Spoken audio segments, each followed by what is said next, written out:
Assalamualaikum warahmatullahi wabarakatuh. Perkenalkan, nama saya Dian Lukitasari dari 12 IPA 2. Di video kali ini, saya akan menjawab pertanyaan mengenai karya musik kontemporer. Pertanyaan pertama, sebutkan dan jelaskan pengertian musik kontemporer berdasarkan ahlinya atau narasumber.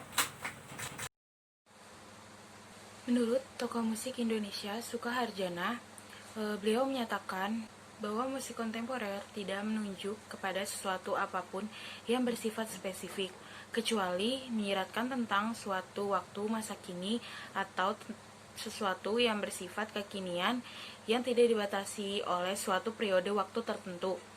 Sifat-sifat dasar musik kontemporer pada setiap zaman, dahulu maupun kini, tidak pernah berubah, yaitu menyangkut kebutuhan akan adanya pembaruan sebagai tuntutan terhadap masa lalu yang dianggap sudah tidak relevan dan usang. Jadi sebenarnya musik kontemporer sendiri lahir sebagai dampak dari transformasi sebuah zaman. Oleh sebab itu, sosoknya bersifat sementara, entitasnya majemuk dan banyak varian. Sangat sulit untuk membuat batasan yang tunggal dalam segala aspeknya. Berbeda dengan musik masa lalu atau musik tradisi yang telah memiliki wajah baku. Musik kontemporer sebagai aksi maupun reaksi tumbuh dalam suasana tanpa batas. Tak ada satupun tanda-tanda dan ciri-ciri yang mempersatukan wajahnya. Lalu pendapat yang kedua datang dari komposer muda Indonesia, yaitu Aldi Maulana.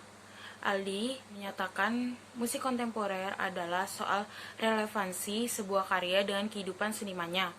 Oleh karena itu, upaya yang paling tepat dalam memahami musik kontemporer adalah tidak melalui pendekatan secara general seperti genre, aliran, budaya, dan lain-lain.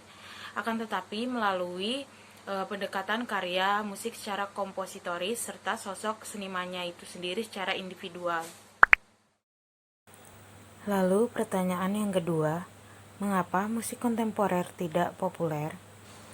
Karena musik kontemporer dibuat dengan konsep memberikan kebebasan kepada penciptanya berinterpretasi berdasarkan pengalaman batinnya masing-masing. Namun justru dengan bentuknya yang sangat bebas membuat penikmat kehilangan pegangan untuk bisa menikmati musik, sekaligus memahami unsur-unsur kebebasan yang ditawarkan sang pencipta musik tersebut. Dari situ kita dapat mengetahui bahwa pembuatan karya musik kontemporer berbeda dengan musik populer lainnya, di mana musik populer diciptakan dengan melihat selera pasar, sedangkan musik kontemporer diciptakan untuk musik itu sendiri, berdasarkan dari idealisme seniman itu sendiri. Hal inilah yang membuat musik kontemporer tidak populer di kalangan masyarakat luas.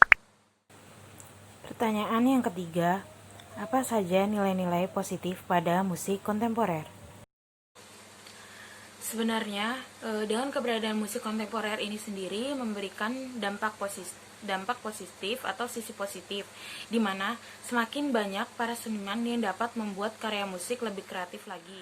Lalu nilai positifnya yang lain, dengan adanya musik kontemporer ini, paham mengenai musik tidak lagi terbingkai pada sesuatu yang enak didengar saja, melainkan berkembang pada gagasan untuk menampilkan proses eksplorasi bunyi sebagai bagian yang utama dan medium ekspresi yang tak terbatas agar dapat mewadahi gagasan tersebut.